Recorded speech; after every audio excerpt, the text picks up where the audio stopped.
As you know that we have discussed the pros of homeschooling, but now the important thing that I have to discuss or mention it, the cons of homeschooling.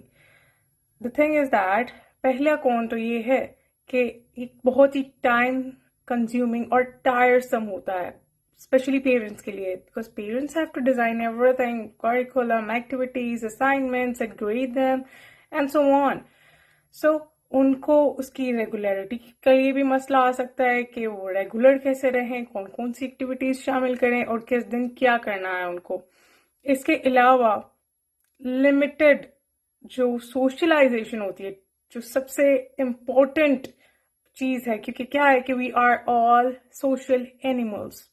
तो social animals को अगर हम society में ही नहीं निकालेंगे, बच्चों को यही नहीं बताएंगे कि we have to move with the society, क्योंकि हम जितना भी बचा लें, आखिर तो बच्चों को हमें चीजों को सिखाकर भी तो इसी सोसाइटी में ही निकालना है ना. मगर मुझे लगता है जहां तक होम स्कूलिंग का ये बहुत बड़ा ड्रॉबैक है कि हम बच्चों की सोशलाइजेशन को लिमिटाइज्ड कर देते हैं.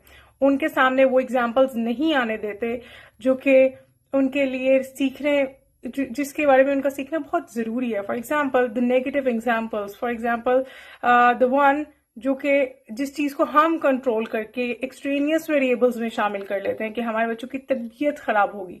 हालांकि बच्चों को पता होना चाहिए कि सोसाइटी का ये नेगेटिव पहलू भी मौजूद है. दुनिया में अगर वो जो काम कर रहे हैं, जिस तरह से कर रहे हैं, उसके अलावा भी बहुत से तरीके हैं किसी काम को करने के लिए. And what are the right things to do, right ways to do things, and what are the wrong ways to do things. कौन सी चीजें एथिकल और कौन सी चीजें अनएथिकल हैं.